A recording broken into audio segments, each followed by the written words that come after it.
friends and family, it's me again, being a channel for my higher self and my spiritual team so that they can come forth and contribute towards the collective awakening for those that are seeking their light and those like myself who want to live from a place of enlightenment, wonder, gratitude, and of course, inner peace. I hope you're all doing very well and that this is something that resonates with you. If it does, please like, share, and join me for the rest of this exciting journey. So I want to talk today about how we can use the different experiences we've gone through to help us in our evolution to become stronger within ourselves and to transmute what we didn't particularly love or deem as negative experiences into fuel for our betterment. By doing this, we'll begin to learn that we're able to take control of anything that we're faced with. We can consciously look for the nugget of gold that lies in this situation. And of course, turn the why is this happening to me to a different stance of why is this happening for me? I can't stress how by approaching your challenges from this standpoint makes you really engage with your power and can quickly shift the mind into gear and onto the road of finding a solution for the obstacle rather than dwelling on the problem. So, as we all know, our environment plays a large part in how we act, respond, or simply view the things that are playing out in our world. It could be the environments we grew up in, or the circumstances we find ourselves in presently. You know, all of it plays a part. They may have shaped our awareness, be it in a good way or not so great way.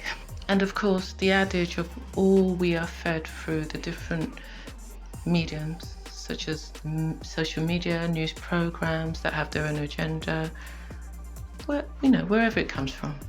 All these things will inevitably have an effect on us energetically and vibrationally, and will have also an effect on how we can constantly keep ourselves vibrating high enough to be in line with our higher self, so that we can hear what the higher self is trying to relay to us, or tap into the different things in our armor to deal with anger, pain, sadness. But what I've learned just by my own personal experience is the things that keep us stuck is normally that thing that is innately part of us. The desire to know what the truth is in a situation. Truth that will inevitably assist us to find closure in a particular situation. Truth because our higher self knows innately that there's more factors involved in certain situations that might not have come to light, therefore leaving you in an unsettled limbo. But you just want the truth so you can heal, move on, knowing why a situation happened for you. Notice how I said for you. This is my new stance. Anything that takes in my life, I am going to look at it from the point of view it's happening for me. No more playing the victim, no more feeling powerless. Everything's happening for our betterment. I mean, this stance is very recent in my own personal life, but nonetheless, it's a very important place for me to find myself. As a result of being in a situation where I was just going round and round, not getting any answers for any of my questions, constantly met with gaslighting and denial, and a whole heap of, I'm not getting into this now, I'm not talking about this now. What do you do? Do you wait around for the person to want to talk? Stop gaslighting you? Or do you just say, oh, fuck it. I need to get out of my head. I need to find an alternative way to take my power back and get closure. But often enough, this will have to be done without you knowing their truth.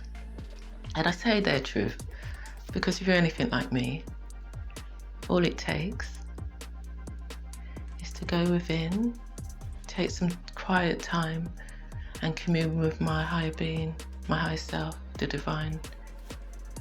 You'll develop, the ability to hear your intuition and get answers.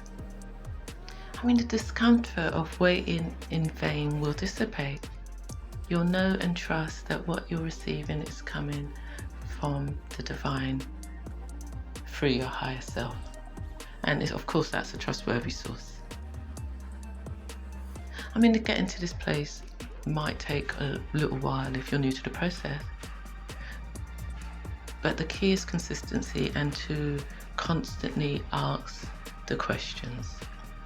The key for anyone to get to this place, like I always say, is to cultivate a relationship with the divine. Prayer and conversations with the Most High was my first route to hearing the messages I was being sent. I'll list some more ways that you can hear the divine in the next section. But yeah, that was my first, like most people. Once you heed that download that you're being divinely guided, you can look for the magic that's hidden in every situation, and you can get to your answers through different routes also. It's definitely hidden. It does require some effort, some discernment. But will definitely evoke to shift the focus from the problem at hand to a new perspective that is going to empower you to make any changes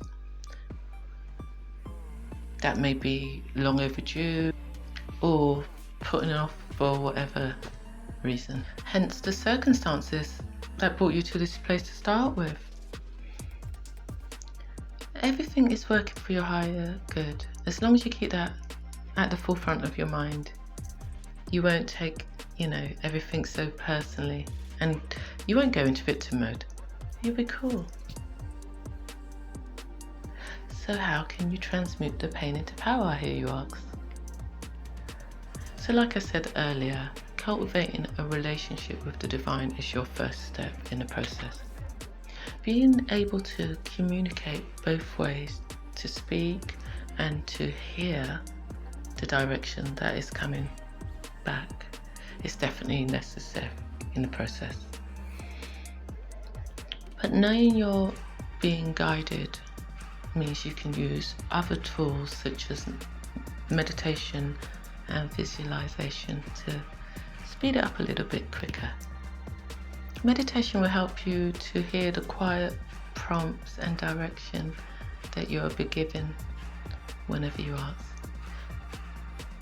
Meditation is a fantastic process. You know it's coming from a higher source because you've quieted all that chatter that's in your mind. So you just can be in a receptive mode, just receive, as opposed to constantly being bombarded. You'll know innately it's coming from the divine. And often if it's like a certain thing like how to transmute, if your question is about transmuting pain into power, you'll know the visions that you're getting is going to be aligned to the question at hand and will help you to see particular ways in how to transmute. Visualization is another tool I love. When you start to get an inkling that you're being led towards a particular destination, you can use visualization to get a great picture, to see the actual thing in a picture. So say for instance, you've just lost your job and you're just in a really sad and low vibe and you're down in the dumps. So, I mean, what you could do is now use visualization. Once you've, like, say for instance, you've applied for a job, you can use a job of your dreams. You can use visualization to visualize yourself in that position, working at the place, who your colleagues are going to be, what your office is going to look like, or where your studio is going to look like. You know, you can use visualization to make it real in your mind's eye. And you know, if you as you constantly do this, visualization will start to help percolate the idea, and then you'll keep adding to it and adding to it, and then you'll just keep following the small breadcrumbs towards the thing. Affirmation, either recorded or verbalized just by yourself. Both of these methods help me so much to transmute my recent pain into power. I remember, you know, watching YouTube and listening to sleep affirmations that empowered me and helped me to feel a lot stronger in myself. I know it helped me, without any doubt, to reprogram my mind from a place of sadness, lack, feeling traumatized, to a place where I knew I was perfectly fine where I was. I was perfectly fine as who I was. Often enough we take on board the problem and assume it's us that needs to be fixed, but often enough it's not us. We are all perfect as we are. It's just the perception of what perfection is what might need a bit of attention. I mean, there are certain affirmations like, I am perfect how I am. I'm releasing what doesn't serve me and attracting what does. I'm aligned to my high self. I am perfect. You know, I'm growing, I'm evolving. That's the kind of thing you should be reprogramming your mind to believe. By reaffirming it, it will become a belief system. And once it becomes a belief system, it will become your new mantra and it will be your new existence. I learned very quickly that without keeping myself hydrated and forgetting to drink loads of water, balancing my thoughts and maintaining clear vision became a bit of a chore. Water not only nourishes the body, it also detoxifies the body. All the kind of things that, you know, it detoxes the things that create dis-ease in the body. So maybe during that time when you're feeling a bit fragile and a bit saddened, maybe that's the best time to avoid certain things like alcohol, coffee, and meat. Alcohol and coffee tends to dehydrate the body. Therefore, it just reduces the effectiveness of the water we intake and basically require us to drink a lot more to maintain our optimum state. Meat, on the other hand, can make the body feel a bit sluggish. You know, when you eat like red meat, chicken, you can just feel after you eat and you know you're like, whoo. Maybe just try like a sort of more vegetable-based diet. I think that might help you just during that period. You must have heard we create our worlds from the inside outwards, right? Therefore, on reflection, if you look around your home and it's a bit shambolic, unfortunately this can possibly be a reflection of what's going on in your mind and in your inner world. So when you start to really operate from a place of clarity, eradicating your thoughts, healing wounds that have been around for a long time, we can work from a place of transmutation and power. So the last thing you need around you is to be in an environment that's messy, lots of dishes in the sink, clothes or food, wrappers, that kind of thing. Your outside world should try and reflect your inside world, and your inside world should try and reflect your outside world. This should also include cleansing your home regularly of negative energy, that sort of sluggish energy, by using sage, frankincense, palo santo. It just feels like part of like a ritual that you should introduce. It's like you can speak a new energy into your home. I live in total comfort. I live in total serenity. My house is clutter-free from any stagnant energy. Open up the windows. Let all that stagnant stuff out. It just feels like it just feels right. It feels good for you. It declutters the mind as well.